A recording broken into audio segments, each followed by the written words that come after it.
All right, Rabbi, good morning, good morning. Let us begin.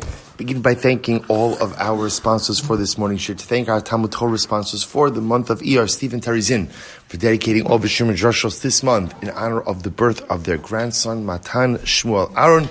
Baby Zochem Yahrtzeit Hashem to grow to a true Ben Torah ad 120 Shanim Tovos. To thank our Week of Learning sponsors, Hayley Ari Lichterman, in memory of Hayley's mother, Leah Bas Reuven Meir, Zichron Livracha, and an anonymous sponsorship, Le'ili Nishmas Sarah Dina Bas Eli Melech, Zichron Livracha, and Le'ili Nishmas Moshe Aaron Alter, Ben Yosef Binyamin, Zichron Livracha. We hope that in the merit of our Talmud Torah, all of the neshamas will have an aliyah, and the families in neshama. Rabbi, let us begin. We have a lot to do today, Baruch Hashem. I don't think we've ever had this much to do in one share, but in Meretz Hashem, it's fantastic. Always great to have new accomplishments and new finish lines to cross. So we'll say today's daf is Lamed Vav. We are actually starting, I'm a little shtickle embarrassed, on Lamed Hamid Aleph. Okay, we're good. It's all right. It's all good. 35a. We left up on the bottom. I want to point out on the bottom, so that's much better. Right, so we left off mamish all the way on the bottom of Lamed Hamid days, and we left off right in the story of Uzzah, or right after the story of Uzzah, where Uzzah dies as a result of having touched the Aron when it was being transferred to Yerushalayim. The Gemara frames this idea, or this episode, or the death of Uzzah, as a punishment for David HaMelech. Why was David HaMelech punished? So the Gemara explains over here, because David HaMelech went ahead and referred to Torah as Zmiros. Right? So HaKadosh Baruch Hu says, Torah is Zmiros, Torah is a song, Torah is the kind of thing like we saw before, that if you blink, it goes away. So to show David HaMelech that Torah is not simply Zmiros, but Torah is something serious, he caused David HaMelech to make a mistake in halacha that is like a pashat halacha. What was a pashat halacha? Pashat halacha was, you don't have to worry about the Aron. How do you know you don't have to worry about the Aron? Because from the Yarden we saw Aron no se es no sav. If the Aron has the ability to carry those who carry it, the Aron certainly has the ability to do what? To take care of itself. So this was considered to be a punishment for David HaMelech. So I'll say, so the Maharsha, I know it's not a good idea to start off with the Maharsha before I even do a line of Gemara, but I do have to share this with you. The Maharsha says, so what was so wrong with David HaMelech calling Torah Zmiros? I don't know, again, if I didn't know better, it sounds to me so beautiful. A zemer, a song, is something so uplifting, so magnificent, so beautiful. So what's wrong with David HaMelech calling Torah Zmiros? And the Maharsha says something absolutely amazing. I just want to read this to you. He says, Ki hazemer hu befiv shel adam lefi sha'a, aval divrei Torah him tzrichim tmidis shelo yamushu mipiv, kedei shelo yishtachach mimenu. We'll say a zemer, a song, right? When is it with you? When you're singing it. And the moment that you finish singing the song, then what? It's done.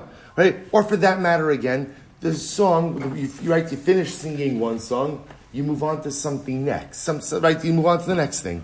The power of Torah is in its continuity. Right? The power of Torah is in its consistency.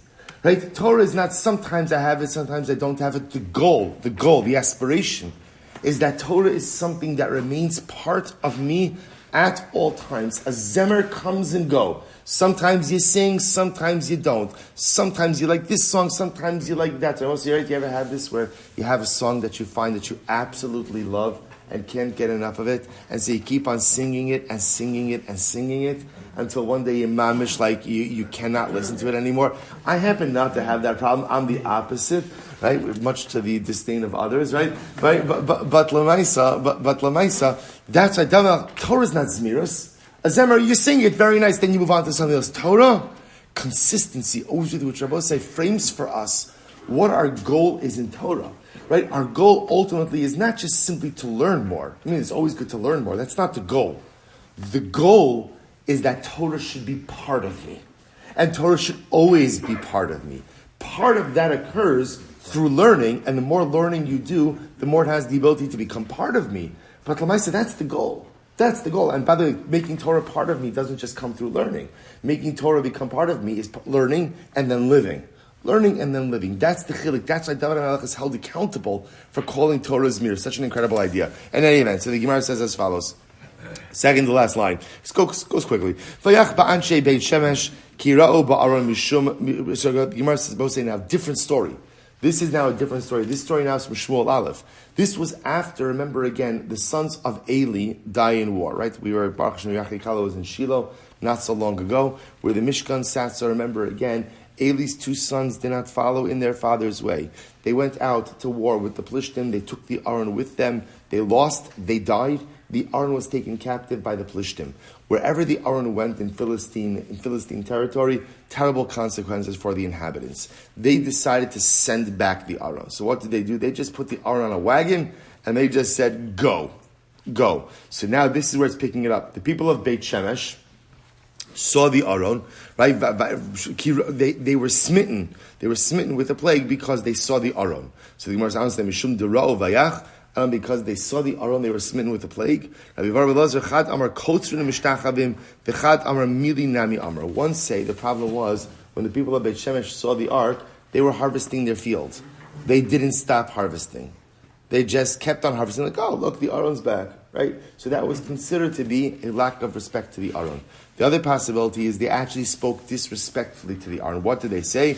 Amud Beis, I told you we are flying. So the Gemara says, Man amrech laha. The Amrius uman osalech de faisis. They said to the Aron like cynically, right, or sarcastically, Aron, what happened, right? Who got you so angry that you left us? And who appeased you that you decided to come back?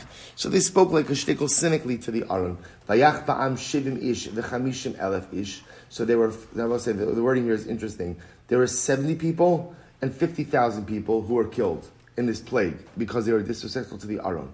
So we'll say, so the numbering here is a little bit interesting, right? 70 people and 50,000 people. Rabbi Avo, Rabbi Eliezer, Chat Amar Shivim Ishayu. It was only 70 people who were killed, not only, there were 70 people who were killed. V'chol echad ve'echad shakol ki chamishim elef. But each of them were as great, were as righteous as 50,000 people. V'chad Amar, chamishim elef hayu. Others say, no. There were 50,000 people who were killed in this plague. V'chol echad ve'echad shakol k'shivim Sanhedrin. But each of those individuals was as pious, was as holy as an entire Sanhedrin. 70 people. V'hi ki tza'ado nose aron Hashem shisha tza'adim. V'yizbach shar umarit. So we'll say, so now we're jumping around a little bit in Jewish history. So we'll say, so now this particular pasuk is again in Shmuel Beis talking about when they're bringing the Aron to Yerushalayim. Right, they're bringing the Aron to Yerushalayim. So now, remember, the Navi says that essentially as they're bringing the Aron, it's very festive, because now the Aron, this is obviously before the Beis HaMikdash is built, right? But David HaMelech wants to make a more permanent home, a pre-Beis HaMikdash for the Aron. So there's a lot of celebration bringing the Aron up to Yerushalayim. So the Navi says, what do they do? Listen to this. It says, Vahiki Tzadu, as they're walking towards Yerushalayim, no Aron Hashem, so as they're taking the Aron, Shisha Tza'adim, sounds like every 6 steps, Vayizbach Shar Umari. They went ahead and they offered up a shar is an ox. We'll say Mari literally means a fattened animal. So a fattened animal could either be a calf or it could be a sheep. It could be either one. Okay. So what happens? So we'll say every 6 steps, can you imagine that? Every 6 steps, they went ahead and they offered up these 2 karbanos. But here is another pasuk. Ksiv, Shiva Parim, V'Shiva Elim. But then it says 7 cows and 7 rams. So which one is it? What do they offer? It's not a problem. Akol Psio Psia Shara Mari. This was a Rabbi Shmuel says, every step they took, they offered an ox and a fattened animal. Akol Sheish V'Sheish Psios, every 6 steps, they offered Shiva Parim V'Shiva Elim, 7 cows and 7 rams. A lot of animals. Amar li Rav Chisda im kain mileisa es kol Eretz Yisrael bamos. Let's say if that's the case, first of all, that procession is going to take years, right? And then again, what you essentially does is you filled Eretz Yisrael with altars. In other words, I would say every step, every 6 steps. Amar Rav Chisda akol sheish v'sheish psios. That I will say, Rav Chisda says like this. On every 6 steps, shor umari, so they didn't offer anything every step. Every 6 steps, they offered up shor umari, an ox and a fattened animal. Akol shishas darim shal sheish psios, every 6 units of 6 steps, shiva parim v'shiva elim. They offer it up again. So it's much better, right? Right? Otherwise, it is much better because it's not every step. It's not every step. It's every 6 steps, and then every 6 units of 6. Okay, let's say, you know what? So, I've come to find, and I don't know. I feel this is one of the greatest things I struggle with, is that. Can you imagine like engaging in something and not worrying about time? Not worrying about time, right? In other words, we'll say that's what this is. That's like, we are bringing the Aron to Yerushalayim. And however long it takes, right? Because we think about this, we're like, 6 steps? You can stop before. First of all, I just want to point out, it's every 6 steps, but remember, offering karbanos is not like chick-chack. You know what I'm saying? Like it takes a little bit of time as well. So what are we thinking? I gotta get on with my day. I don't even know what I have to do, but like I'm thinking about this. I'm like, I gotta get out of here already. Right? It's such an interesting thing. Like we're always, I don't know, maybe not all of us, right? I often feel like we're always running to something. There's always something. So it's everything in life. Whatever I'm doing, my mind is always on the clock. Like, where do I have to be next? And while that might be good, like from an accomplishment perspective, often what it does is it erodes the real quality of our life experiences. Because to a certain degree, we're never really fully present. I'm here, but I have my eye on the clock because I have to be at the next thing. I think to me, part of the beauty of this is, the only way you're doing this is you have clearly cleared your calendar, right? You've got nothing else going on that day, which is, I'll tell you, the truth is like, we had such a beautiful trip to Eretz Yisrael in our Yahrtzeit Kala. That was part of the beauty of the Yahrtzeit Kala. Right? When we were in Eretz Yisrael, there was just like, the calendar was clear. Like whatever, wake up. Most people woke up, right? So the mice again, whenever you wake up, whenever you go to sleep, there's nothing else. It's something. I find this one of the great, and we have to get back to this. Okay, anyway, so I'll say, so this is what happens. But again, just understand, that's the power of something like this. So you think to yourself, every 6 steps, yeah, every 6 steps, because every single person there, they were like, this is what I'm doing. And I'm not thinking about what I'm doing next. I'm not thinking about what else is on the calendar, because there's nothing else going on but this. A fully immersive experience. Incredible. So the Gemara goes weiter. The Gemara says, Ksiv Kidon, Ksiv Nachon. So I'll say the Gemara is just pointing out over here that ultimately, again, the story of Uzzah, so the place where this tragedy happened, now one pasuk calls it Kidon, one pasuk calls it Nachon. Rabbi Yochanan betchila Kidon l'basof Nachon. In the beginning it was called Kidon, in the end it was called Nachon. Good. Nimtseis ata omer shlosha minei avarim. So I'll say, what's very exciting about this Gemara, you have to admit, is we are spanning Jewish history. I mean, whatever, a limited chunk of Jewish history, but really quite fascinating, right? We've now, by the way, gone all the way pretty much from the Yarden, from coming into Eretz Yisrael, all the way through the times of David HaMelech, right? And we've gone back and forth through this. Now we're back to the Yarden, right? Back to the Jordan River. So the Gemara says, Nimseis ata omer shlosha minei avanim hayu. It turns out, Rabbi said, that in fact there are 3 sets of stones. 3 sets of stones. Echad shehekim Moshe be'eretz Moab. Now, Rabbi said there's the first set of stones that Moshe Rabbeinu himself set up in Eretz Moab. Now, Rabbi said Eretz Moab actually becomes the Transjordanian lands, which become the tribal area of the 2.5 tribes. But originally it was called Eretz Moab. So Moshe Rabbeinu sets up 2 sets of stones over there. And what happens? Or I should say, a set of stones over there. And we'll say what happened. Moshe be'eretz haTorah zos. Lanu omer v'kasafto alein es kol divrei haTorah zos vasya be'er. So we'll say, now listen to this. The stones that Moshe Rabbeinu made had the Torah written on it in 70 languages. Right? This was like before you enter into the land. Here, what Eretz Yisrael is built on. Here, what Eretz Yisrael is predicated on. It's the Torah. And it's the Torah in 70 different languages. About again why the Torah was translated into 70 languages, not just for the nations of the world, but for us as well. So the first set of stones established by Moshe Rabbeinu, and on the other side, and we'll call it on the eastern side of the Jordan, even before you go into Eretz Yisrael. Next, interesting, Yoshua set up stones inside of the Jordan River itself. Shneimar Ushtem esrei avanim heikim Yoshua b'socha Yarden. Yoshua established 12 stones inside of the Jordan River. And I will say the third set, the echad sheheikim b'Gilgal. The third set of stones are the stones they set up in Gilgal. Shana Emar. Bes shtem esrei avanim ha'ila sher lakchu. The 12 stones ultimately again that they took from Gilgal. Also remember again, after going to Har Grizim and Har Eval, so Gilgal was the first place they camped. Okay, so they took the stones. So we'll say, so one set of stones established by Moshe on the eastern side of the Jordan. Second set of stones by Yoshua inside of the riverbed itself. Third set of stones, we're going to see they first go to Har Grizim and Har Eval, and then afterwards ultimately come to Gilgal. Incredible. Tarabanan. So we'll say, watch this. So now we'll say, we know that on the stones established in Gilgal, and on the stones on the other side of the Jordan, the Torah was written in 70 languages. That was their goal. Their goal was really to be a testament, a monument to Torah. Right? It's all 70 languages. So we'll say, now the Gemara is going to discuss Torah. So how was the Torah written on those stones? So we'll say, so again, we're all agreed, Be'er Heitev means 70 languages. How is it written? Rabbi Yehuda says, Al Gabe Avanim Kasvuha. They wrote it on the stones itself. In other words, they engraved it on the stone. Shneimar v'kas al Avanim, it's called Divrei Torah Azos. V'achar kach sadu oso b'sid. After they wrote it on the stones, they then covered the stones with a layer of plaster. Amar Rabbi Shimon, lidvarecha heich lamdu umos shal osaz man Torah.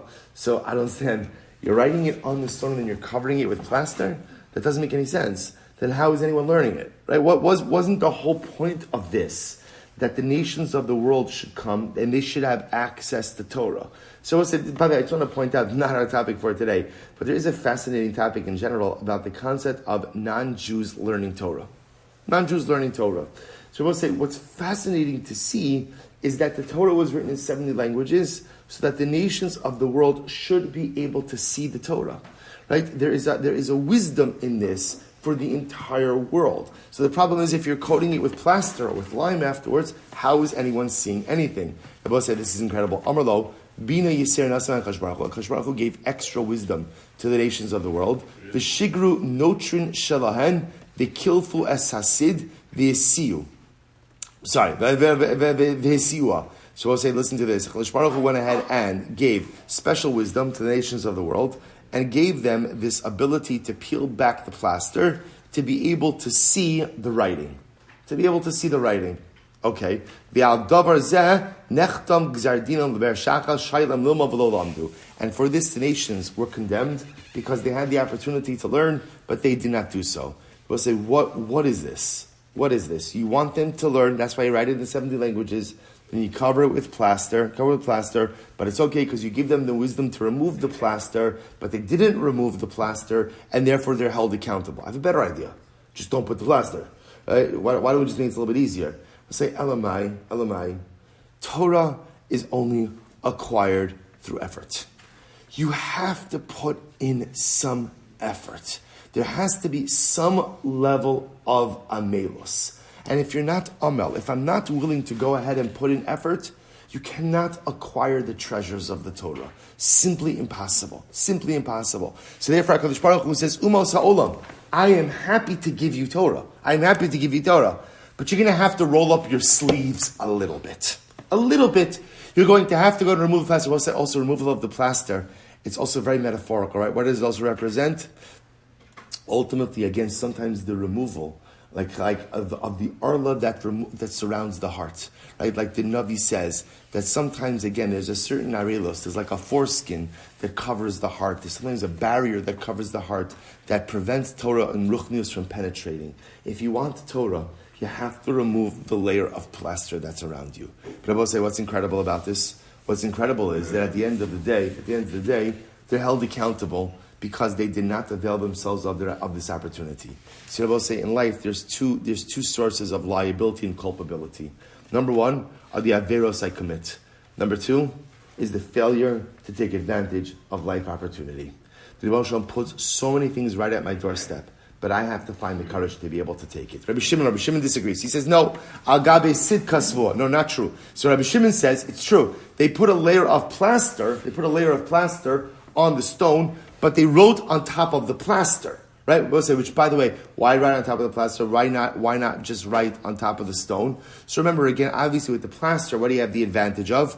A smooth surface, right? A smooth surface. So they plastered the stone, and then they wrote in the plaster itself. So we'll say, now watch this. Because of Lamata, and at the bottom of the stone they wrote, L'man asher lo yilamdu eschem lasos. So we'll say, so the pasuk, the entire pasuk is, L'man asher lo yilamdu eschem lasos k'chol to'avosam asher asu leloheim v'chatasam la'Hashem Elokeichem. So in order that you learn not to do all of the abominations that the nations who inhabited Canaan have done, and they have sinned to God. So as I will say, the bottom pasuk says, it's a warning to Klal Yisrael. Don't be like the nations of Canaan. I will say, who's going to see this? Who's going to see this? The nations of Canaan, right? And the other nations. So I will say, this is a call to tshuva. So I will say, this shows that sometimes the way that they were living was an abomination. This pasuk was to inspire the nations of the world to do what? To do tshuva. We'll say, what does it mean to do tshuva if you're a member of the nations of the world? So the Shev Mitzvahs B'nai Noach, right? There's the renunciation and repudiation of Avodah Zarah. So this is incredible because according to Rabbi Shimon, these stones were not only to give the nations of the world access to Torah, but it was to inspire them to do tshuva. Inspire them to do tshuva. Life doesn't have to be this way. You can turn it around. Absolutely incredible. Amar Rav Bar Shila, Rabbi Shimon. What's Rabbi Shimon's logic that they wrote on top of plaster? The chsiv v'hayu amim misrafos sid. So I'll say ultimately again the nations will be burned like plaster. Al iske sid. Why are they burned? In other words, why are they held accountable? Because of the matter of the plaster. Meaning, in other words, they had access to Torah, which was written on top of the plaster, yet they did not avail themselves. Rabbi Yehuda Omer ki sid. Rabbi Yehuda says it's like sid, like plaster. Mas sid in lo takar al sreifa. Just like plaster can only be remedied through burning. Af osam akusim elem takana el streifa. So to these kusim, which is here a generic reference to idolaters, if they don't do tshuva, their only tikkun is through streifas, through Gehenna. Kiman azla hadisanya vishavisa shivyo l'rabos kan shebechutzar. So we'll say fast Torah parashas Kiseitze. Torah says that if you go out to battle, you can take a war bride. Take a war bride. So we'll say this comes to include even Canaanim. Now we'll say, remember again. The 7 nations who lived in Canaan had a choice. What was the choice? Leave or die. Leave or die. That was the choice. What happens, however, let's say again there's a Canaanite who leaves Eretz Canaan. So okay, Canaanite leaves Eretz Canaan, fine, no problem. So now the Gemara is saying, what happens if a soldier went out to war, right, out of Eretz Yisrael, and he finds a Canaanite woman, could he take her as a war bride? And the answer is yes. Right? We'll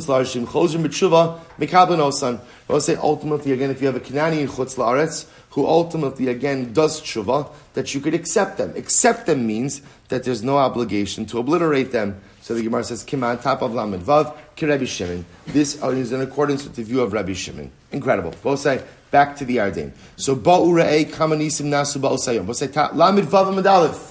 Yay. Right, Lamed Vav Amud Aleph 36a, second line down, right? C, how many miracles occurred for Klal Yisrael on the day that we crossed the Jordan River?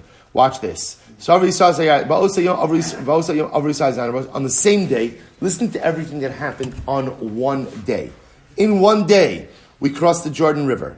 Right? Then we came to that first stop, Hagrizim Hareval.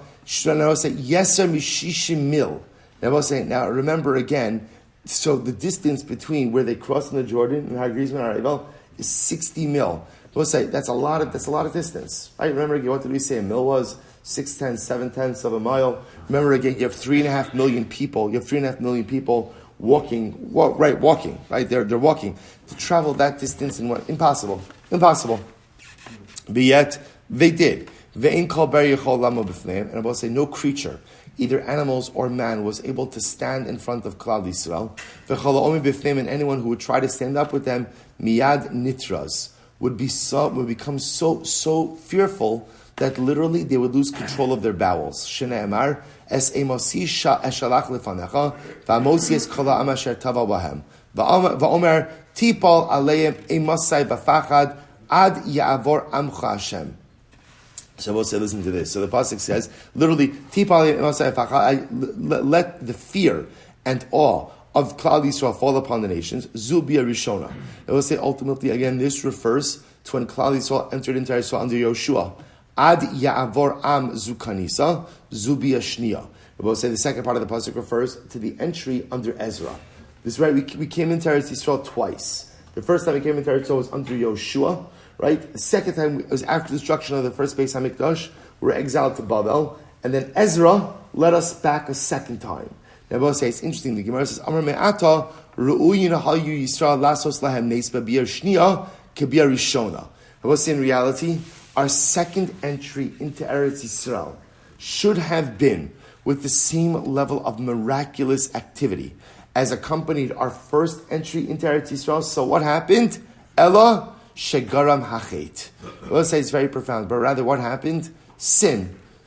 Sin caused us not to have the same level of miraculous entry into Eretz Yisrael the second time under Ezra. I will say, and really, if you look at Rashi says over here, Lasos lahem neis, first short line, Lalos bizrav lo yu mishtabdim lemalchus, ela shegara. So I will say, when we came back with Ezra, really what was supposed to happen was, we were supposed to have autonomy, we were supposed to have literally victory, just like we did under Yoshua. So what happened? Ela shegaram chet am Yisrael be made bias rishon. The nigzar aleim shelo yalu ela b'shusavos. So it's interesting. When I first read this Gemara, I assumed that the chait that the Gemara was referring to was let's remember again, there was rampant intermarriage when Klal Yisrael was in exile. Remember, I will say only approximately only a few thousand people come back with Ezra. Right, the majority of the Jewish people remains in Bavel. Shevet Levi, the Levium, not Shevet Levi. The Levium were nowhere to be found. Right, can you imagine that? Like, Levium wholesale did not come back with Ezra. So it's interesting. I assumed that was the chait that the Gemara was referring to, but in fact Rashi says no. It's actually referring to the chait for which the first Beis HaMikdash was destroyed. Now let's say, why was the first Beis HaMikdash destroyed? So Chazal tells generally it's not one chait, but rather is three chaton. It's generally because Klal Yisrael was derelict in the three cardinal sins of gilaras, immorality, shvichos dam, and murder, and idolatry. So also what the Gemara seems to say is Klal Yisrael did not fully rectify the misdeeds of the past. And because of that, that impacted the way they came into Yisrael, which Rabbi says is an incredible Musar HaSkil, which is, if you don't fix the problems of your past, they absolutely will impact your ability to build a meaningful future. So Klal Yisrael didn't fix the baggage of the past. Well, if you don't fix the baggage of the past, then you cannot create the future. You cannot create the impactful future that is truly within reach. Such a Musar HaSkil. So I'll say, so again, I just want to go back for just a second. So remember how we got into all this. So just to take note of everything that happened in one day of Klal Yisrael's entry into Eretz Yisrael, right? So they went ahead, they crossed the Jordan River, everyone crossed the river, right? They went ahead and they got to Agrizim and Har Eval. By the way, it's not finished. After that, they got to Gilgal, right? And all of that happens in the span of one day. Incredible. So now watch this. Then they went ahead and they brought the stones, and they built an altar. And I will say now, this is talking about what they did at Hagrizim and Har Eval, right? They brought the stones. So this really refers to the third set of stones.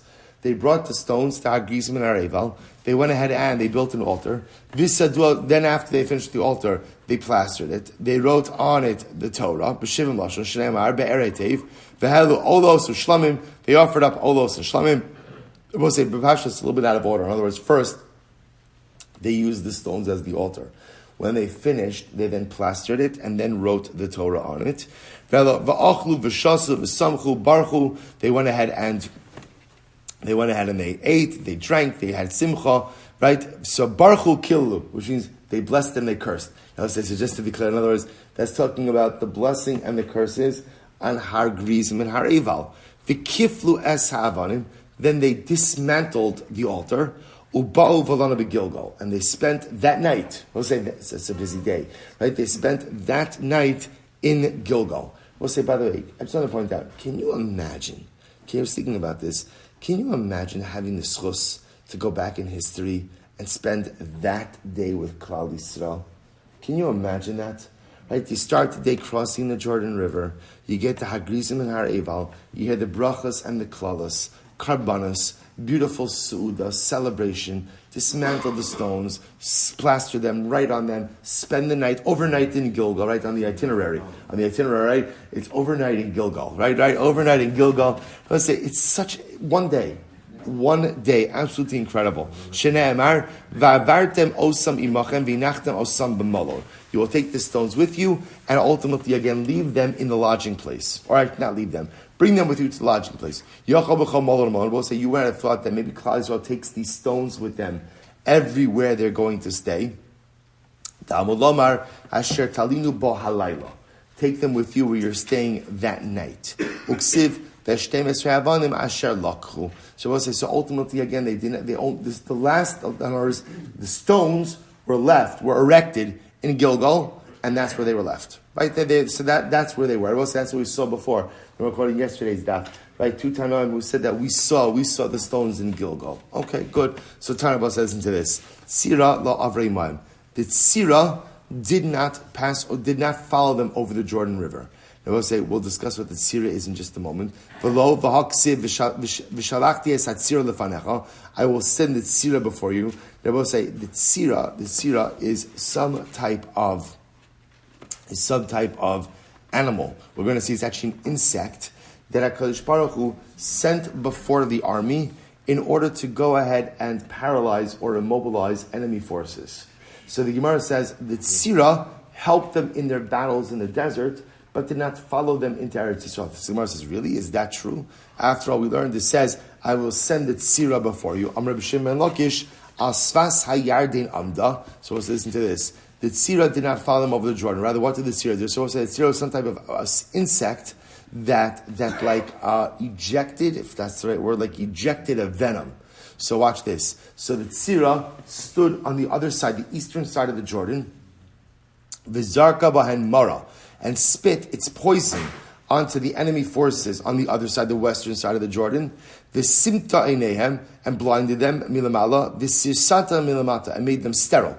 So apparently, again, this is what the venom of the tzira, don't mess with the tzira, right? Blindness and sterility, right? And this immobilized, obviously, again, the enemy forces. Shnei amar, v'anochi, hishmareti es ha'amorim mipneihem, asher kigova arazim gavu, v'chasonu ke'alonim, v'ashmid pirya mimal, v'sharasha mitachas. So Rav Papa says, shtei tziros have. There are actually two tziros, two of these insects. Chad de Moshe, v'chad de Yoshua. So we'll say there was the tzira that accompanied Moshe, and then there was the tzira that accompanied Yoshua. The Moshe lo avar, the Yoshua avar. Moshe's tzira did not cross the Jordan. Yoshua's tzira did. Incredible. Shisha shvatim al rosh hagrizim. As well as that's a really beautiful Gemara. So the Gemara says over here, remember, going back to Hagrizim and Har Eval.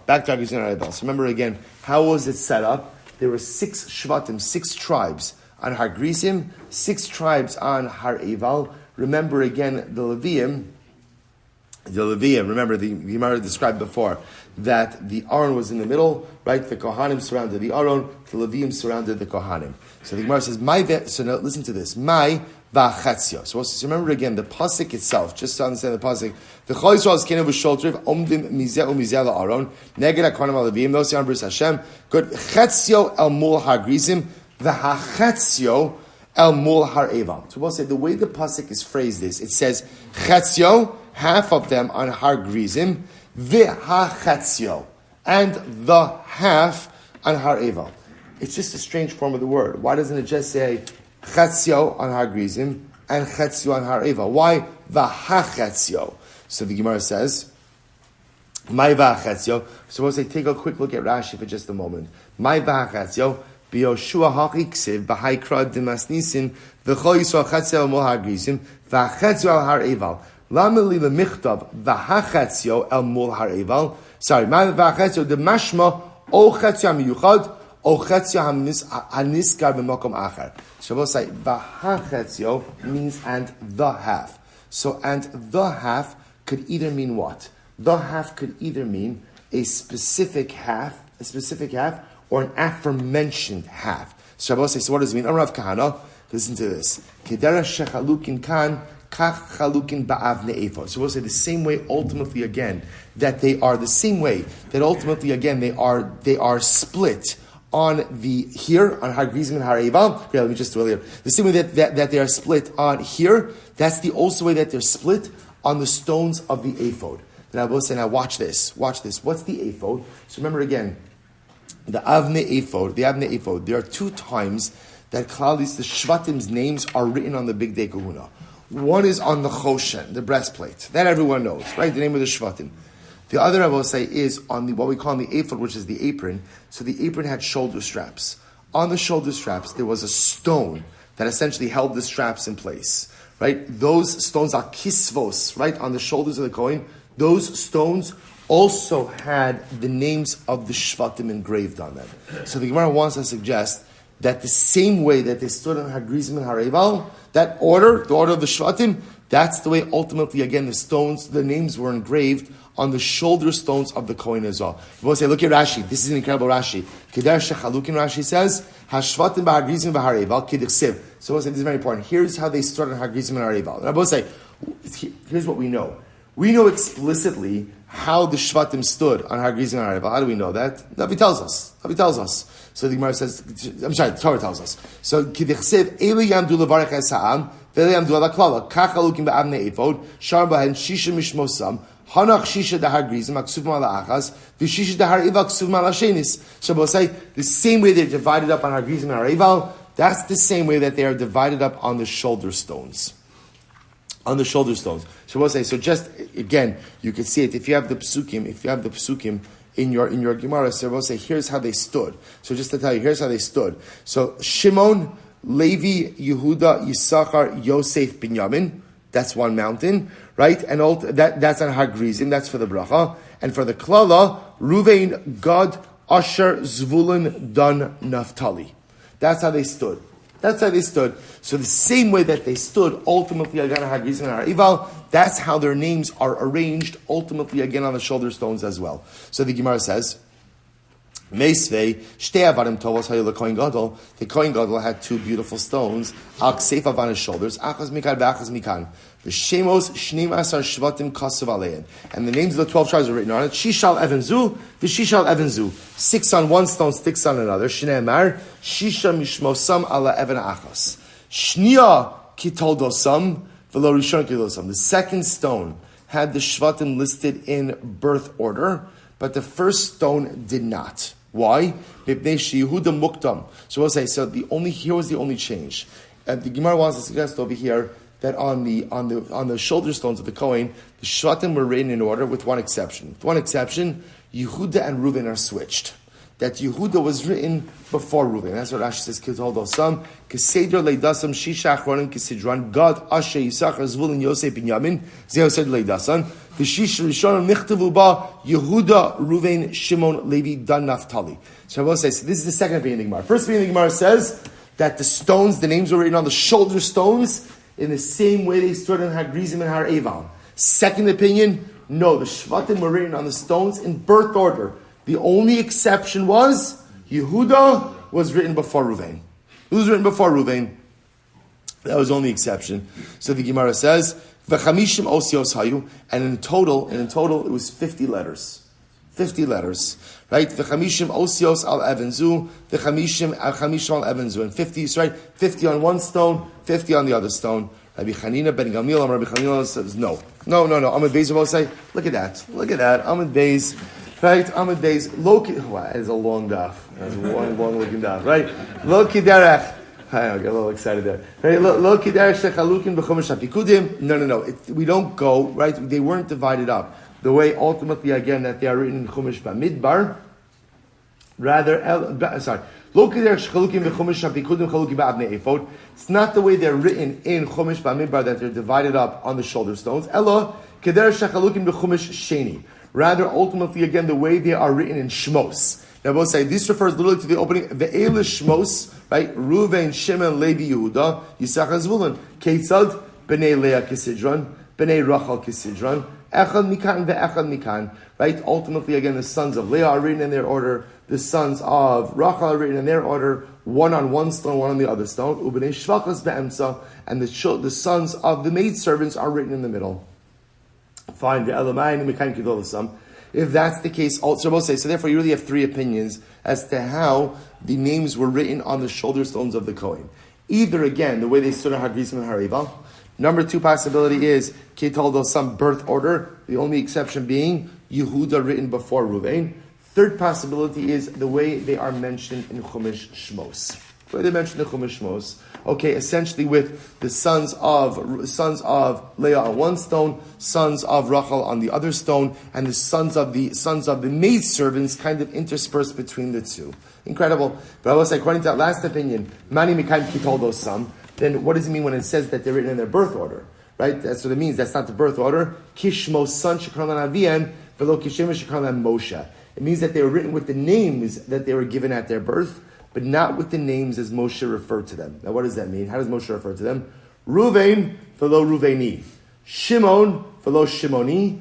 Dan, velo Hadani. Gad, velo Hagadi. So I'll say ultimately again, when Moshe Rabbeinu refers to the Shvatim, he often refers to them with a Yud at the end of their name. So what it means is the way they're written on the shoulder stones, Rabbi says how, is ultimately again without the Yud, as they were given their birth names. So the Gemara says, Tiyufta de Rav Kana, Tiyufta. This refutes the position of Kana. Indeed, it is a refutation. So we'll say, point out that ultimately, again, so we're not, Rashi says over here, Tiyufta de Rav Kana, the Lecholi Alma, Ein Zeh Seder Hagrizim V'Har Eval. And we'll say, it seems to be 2 out of the 3 agree that it's not, 2 out of the 3 agree that it's not the order as they stood in Hagrizim and Har Eval. I will say, the Rambam Paskins, Halacha L'Maisa, that it was in birth order. It was absolutely in birth order. Again, he seems to side with the second opinion, that it's the sons of Leah on one side, the sons of Rachel on the other side, and ultimately, again, the Shvachos then divided between the 2 stones in birth order. Okay? Fine. Kesef Mishnah has a whole discussion there on the Rambam also, just because the Rambam's order doesn't the Rambam's opinion doesn't seem to fit quite exclusively into any one of these opinions. But in any event, emerge 3 different opinions as to how the names of the Shvatim were written on the shoulder stones. So we'll say, so again, let's go back. How do we get into this? The pasuk says, half of the Shvatim will stand on Har Grizim, v'hachatzio, and the half will stand on Har Eval. So what is, again, trying to figure out what's the v'hachatzio. So Tana chatzio shamul Har Grizim, merube mechatzio shal Har Eval. To teach us that the half, the Shvatim, who stood on Har Grizim, were more numerous than the half who stood on Har Eval. Why? Mipnei shelevi lamata. Because remember, again, I will say, Levi was missing. Right? Why was Levi missing? Because remember, again, Shevet Levi, Kohanim and Leviim were standing in the valley, weren't standing on the mountains. Adrabah. Mipnei shelevi lamata batzilo. Because Levi were not standing on the mountain, therefore, again, the Har Eval Chevra had a smaller amount. No. Hachi Kamar. Afa Pisha Levi. I will say, remember, first I want to point out, Shevet Levi was among the smallest Shvatim. Right? They were small. So their numbers shouldn't really impact everything so much. Listen to this. This is absolutely incredible. So rather, the Gemara says, you're right. Ela Afa Pi Shalevi Lamata. Even though Levi ultimately, again, was standing on the valley, so nevertheless, Bnei Yosef Imayim. The sons of Yosef, Bnei Yosef, right, Shevet Yosef, was ultimately on Har Eval. Shneimar. Vaidabru b'nei Yosef es Yoshua leimar. So we'll say, remember, what the Chevra on Har Eval were lacking, because Levi wasn't there, they made up for it with having Yosef there. Because Shevet Yosef was Shevet Yosef, of course, is comprised of two Shvatim, become amongst the most prosperous, right, and numerous of the tribes. Listen to this. Vaidabru b'nei Yosef es Yoshua. Right, the sons of Yosef ultimately said to Yoshua. They said this is when they're dividing up Eretz Yisrael. So he said. So what do they say? Why did you only give me one portion? V'ani amrav. We are a lot of people. Yoshua says to them. So also you see from here that they're saying to Yoshua, we need more land. So what does Yoshua say to Moses? This is so beautiful. If you are really so numerous, go and live in the forest. right? Go live in the forest. What does that mean? Amar lahen, l'chu v'chabu asmechem be'yarim. Go and hide yourself in the forest. First wide line, shel tishlot bachem ayin hara. In order that the ayin hara, right, the evil eye should not take any hold on you. Now, we'll say, just very quickly, what's the evil eye? What's ayin hara? So I'll say, remember again, ayin hara is never like a hocus pocus thing, right? We don't believe it. Ayin hara, we'll say, is, we've spoken this before. Ayin hara means, if you have a bracha, and you flaunt that bracha, or you utilize that bracha in a way which causes pain to other people, so HaKadosh Baruch Hu takes that bracha away. The Moshe gives us brachas in life in order to be able to do good for ourselves, to do good for others. So if my bracha becomes a source of pain for someone else, HaKadosh Baruch Hu says, I'm taking it back. So here, what happens? So Bnei Yosef say, Yoshua, we're such a big tribe, we're tribes, right? Yoshua says, oh boy, guys, go live in the forest, right? Baruch Hashem, you're prosperous, you have a lot. You better kind of get a little bit more underneath the radar, because you should be afraid of ayin hara. So Amrullah is supposed to listen to this. They said to Yoshua, we're not afraid of ayin hara. Zari di Yosef, lo shalta ba'ina bisha. Ultimately, again, so we'll say that, right, the offspring of Yosef, there is no Yetzer hara.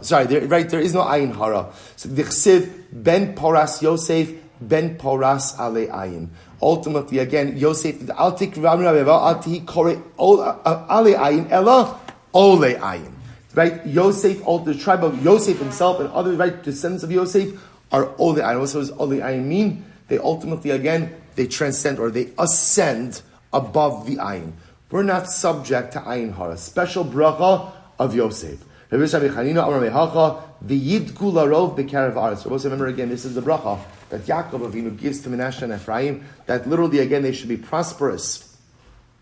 The caravan is the midst of the land. Mad dogim. Now, both say the yidgu means they should be prosperous like fish. Why like fish? Mad dogim shavaya mayim mechasin aleihem.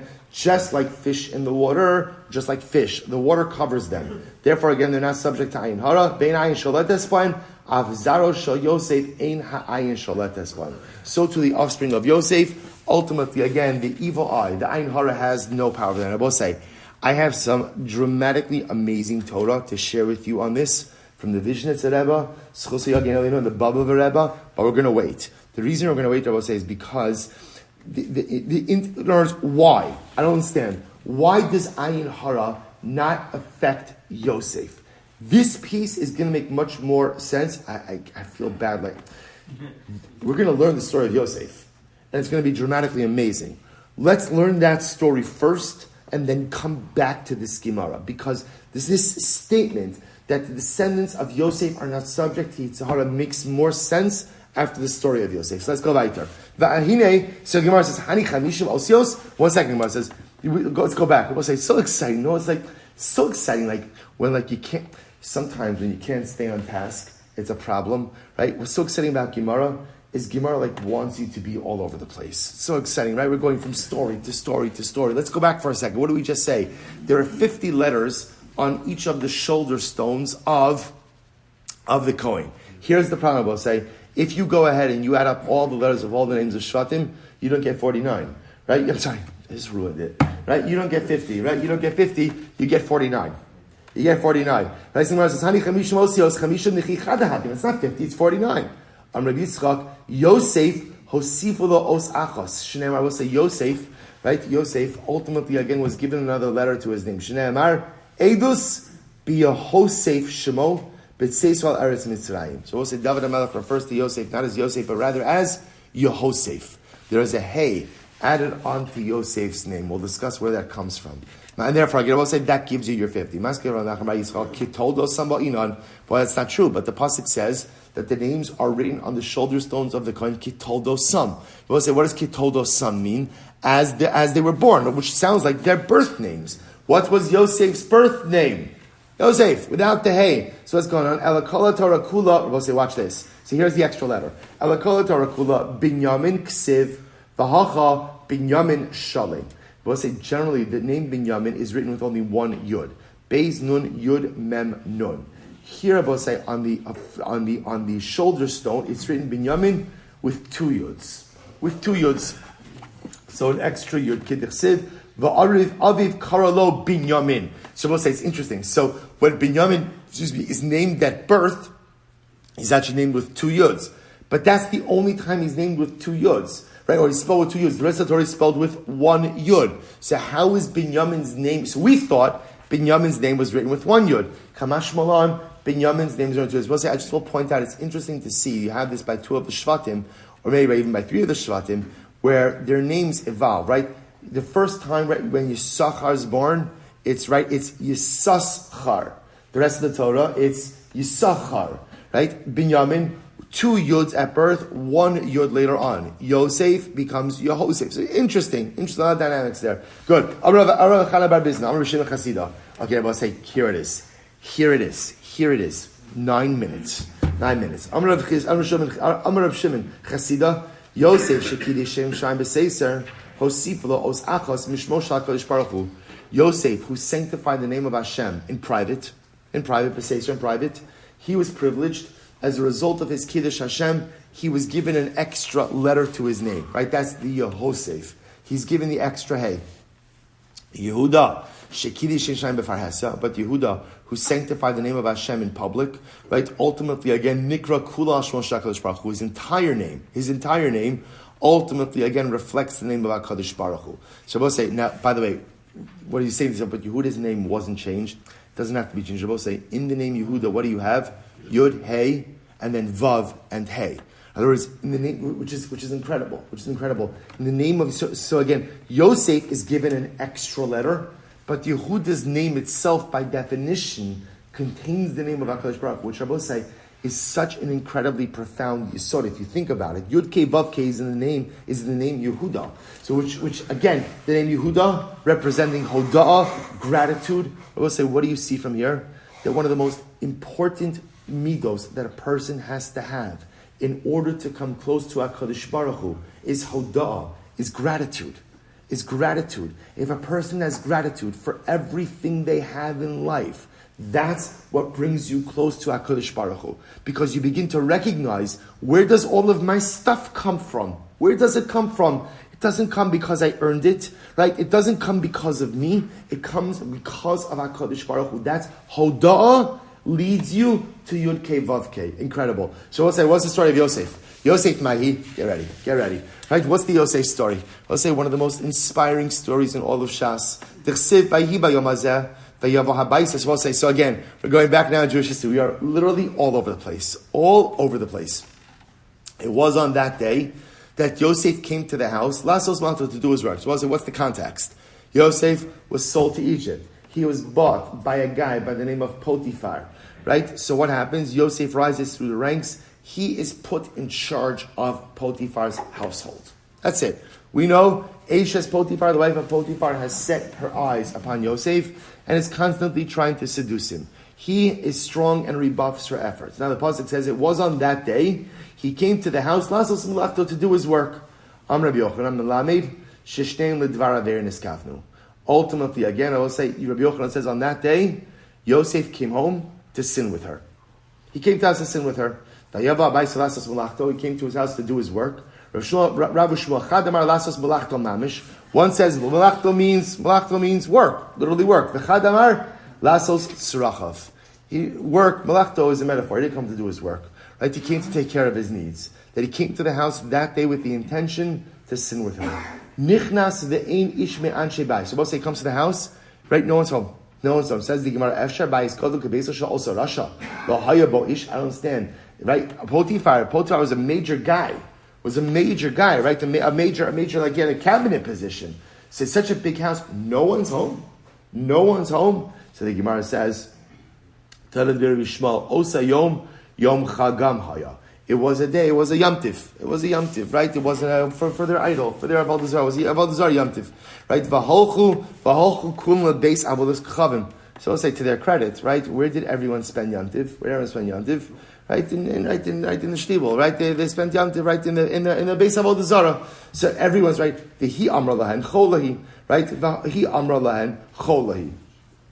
So the Gemara says, she said, I'm not feeling well. I'm going to stay home. Now, why did she stay home? Ultimately, because she realized who was the only other person who wasn't going to be in the base of Avodah Zarah that day? Yosef. So she said to herself, there's no better day for me to try to take advantage of this man than today. So Yosef comes into the house. She grabs him by the clothing. And she says to him, sleep with me. So I will say, I just want to point out, just so you understand the enormity of the nisayon, right? I'm sure this lady was a very beautiful woman. So just that nisayon by itself, a man being grabbed by a beautiful woman, and she says, right, it's not like she's couching it like, maybe I'm misreading the signals, right? I'll say, this is pretty explicit, right? She grabs his clothing, sleep with me. So we'll say, so just that by itself, without any other context, is an isayon that I think most of us would fail. Couple that with the fact that we'll say, that's what? Yosef has no one. Right? We spoke on this before. Yosef doesn't have a family. Not only does he have a family, he's betrayed by his family. He has no one. A relationship with this woman could provide him with many things. Pleasure, being the first, right? Someone else in the world with whom to connect with in an intimate fashion, and a sense of belonging.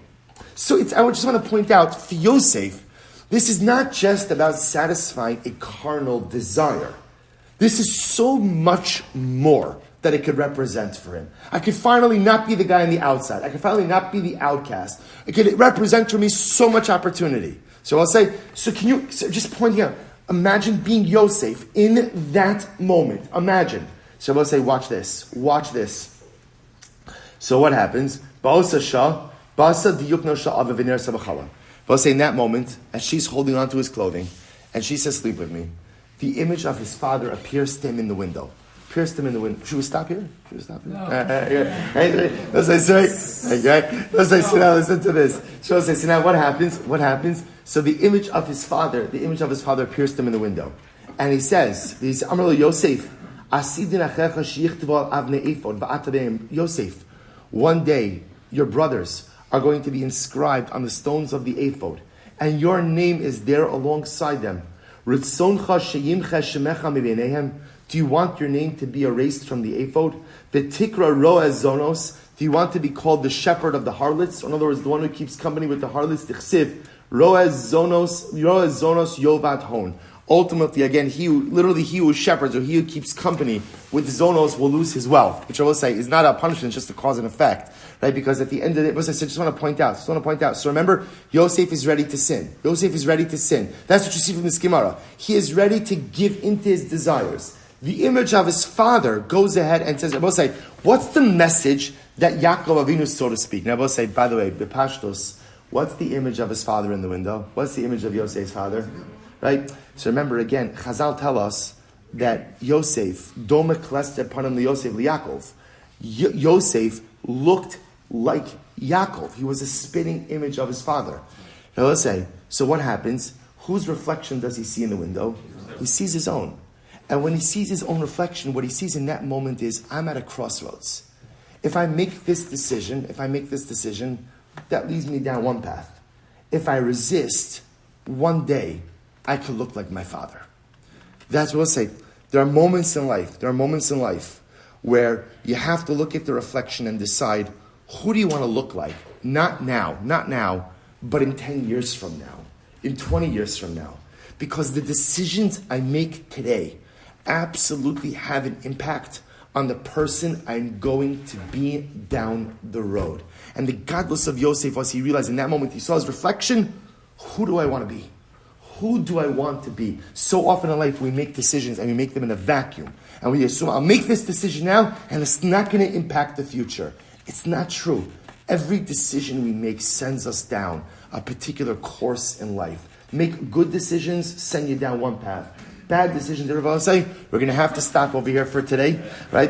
I know mid-story, we're going to see what happens, right? What does Yosef decide? The tension is building, right? What does Yosef decide in Eretz Hashem to be concluded in Eretz Hashem? First of all, tremendous shkayach. We are back on track. Baruch Hashem. What a daf. Shkayach, everyone.